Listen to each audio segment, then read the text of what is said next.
3D printing is like a magical wand, bringing your virtual ideas to reality.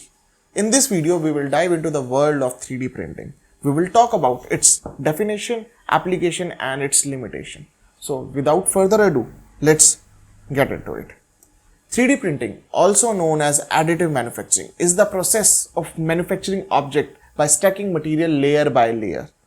Instead of starting with a big block of material and carving it down as in subtractive manufacturing, 3D printing is making objects by ground up.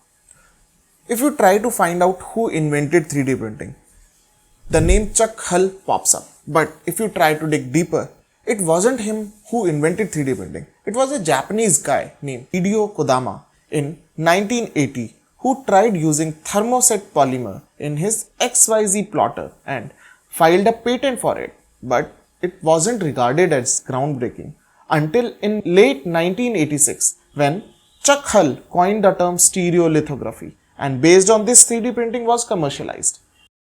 If you have made this far in this video, please subscribe to our channel. It keeps us motivated.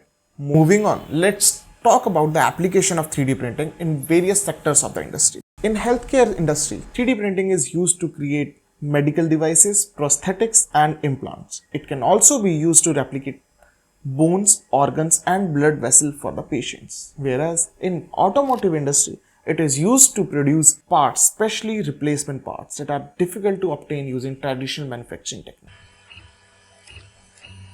In clothing industry, 3D printing can also be used to create custom clothing, which can help reduce the amount of waste generated by discarded apparel. Like Adidas and Dior are creating their shoes ground up from 3D printers.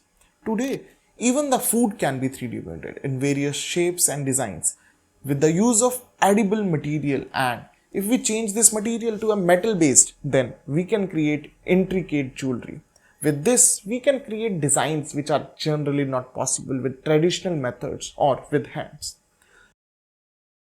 Lastly, 3D printing has taken over construction of houses and bridges. In recent years, India's first 3D printed house was constructed in 2020 with IIT Madras campus, and such houses started selling commercially in US only after 2021. With this many applications of 3D printing, it sounds too good to be true without any flaw. Let's talk about its limitation then. Beginning with the initial huge investment for these machine purchase.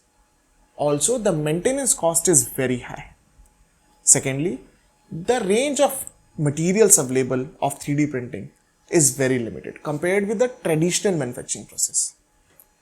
3D printing is quite a slow process due to its low printing speed, layer by layer production, curing and cooling time, and post processing, all contributing to the extended production timeline.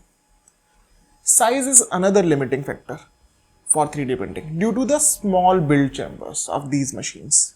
For making larger parts, you have to cut your design into smaller pieces, print them, and then join them later. Lastly, all 3D printed parts require some sort of post-processing to get the desired finish. This all adds to the production time and cost. 3D printing has come a long way from printing small size models made of plastic to printing houses made of concrete. We are excited for what's coming next. Maybe we will start printing wood and finally stop cutting the trees. And if you like the video, press that like button, subscribe to our channel, and don't forget to comment down what you think about the future of 3D printing.